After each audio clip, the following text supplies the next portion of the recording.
This video is about direct variation and determining whether a situation represents direct variation. So direct variation is something that we've actually been working with for a long time. Direct variation happens when our variables are directly related.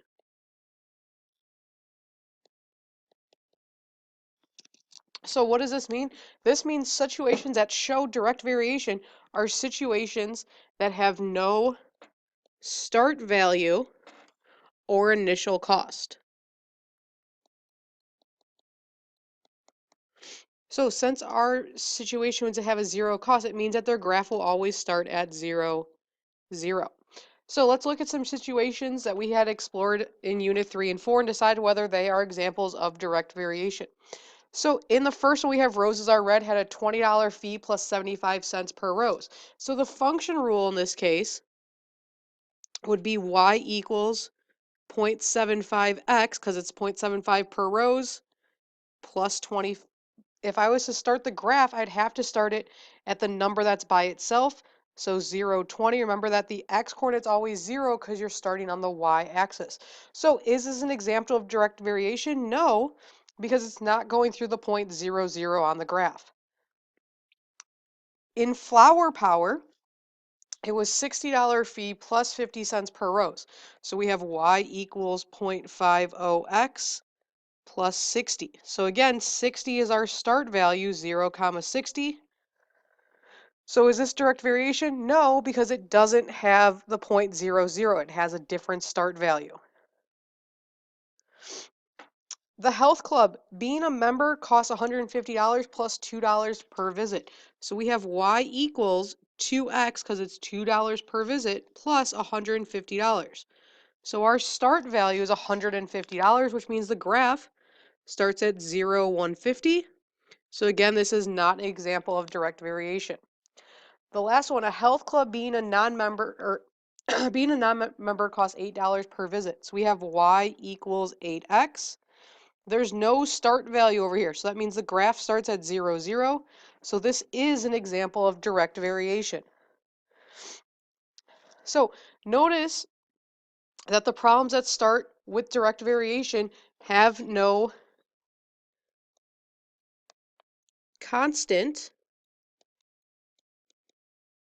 in the function rule. They just multiplied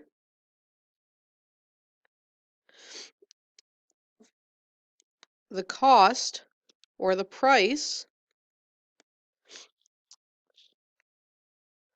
or the value by the independent variable. So this means unlike when there's a service fee, your graph is always going to start the ordered pair 0, 0. So let's look at some more examples. So Jamie's opening a bank account. She puts $40 in her bank account every week. So the independent variable then is that she's collecting money, so it would be the number of weeks. The dependent variable then, she's putting money into the bank, so it would be the amount of money. So in this case, our function rule would be y equals 40x. And we're going to say that x is representing the weeks and y is representing the money. So we're going to use that rule to fill out our table. So after 20 weeks, we have $40 times 20 weeks. So $40 times 20 weeks is $800. $40 times 35 weeks is $1,400. And $40 times 50 is $2,000. So now let's graph this. So we have weeks. We're going to go by fives. So we have 5, 10, 15, 20, 25, 30, 35, 40, 45, 50. And for our money, we can go, since we have to get all the way up to 2,000, we can go up by 100s. So I'm going to skip every other line though, so it doesn't look congested. So I'm going to go every 200s for every 2 lines.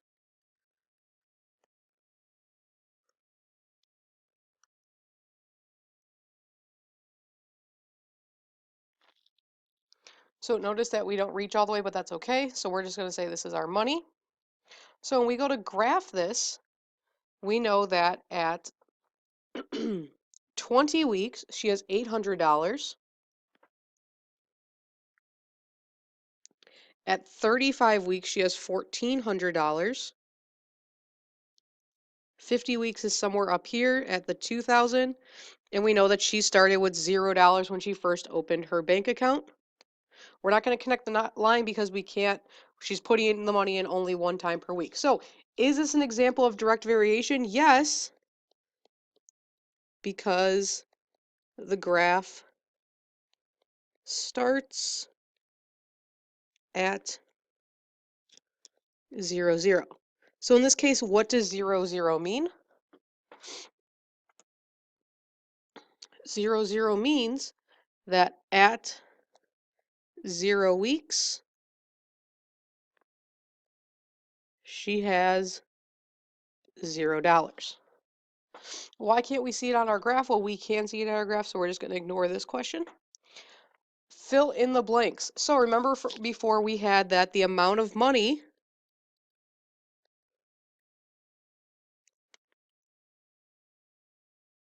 depends on the number of weeks.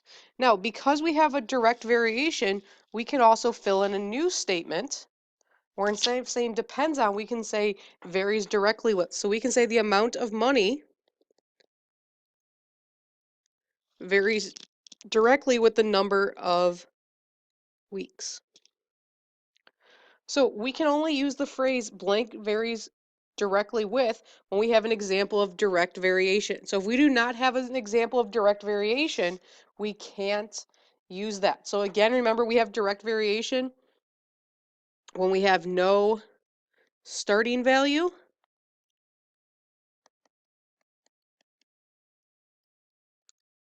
and our graph starts at the point 0, 0. So let's look at some graphs and figure out, are these examples of direct variation? Remember that some graphs may not appear to go through 0, 0 because they have a break like example 3. So we need to know the function rule to help us determine. So in this case, in number 1, we can clearly see that this goes through the point 0, 0. So would this be an example of direct variation? Yes. Number 2, we see that the cost starts somewhere above 0, 0. So this would be a no, not a direct variation.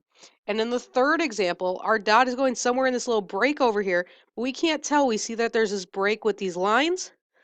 So we know that numbers are being skipped, so we never actually know what number it's starting at, and we wouldn't know unless we had more information. So for now, this is just a maybe. So how can you tell if there's an example of direct variation from a table, a function rule, or a graph? So a table will contain the point 0, 0. A function rule will have no start value. So it might have something like 5x. It will have no start value. And a graph will start at the point 0, 0.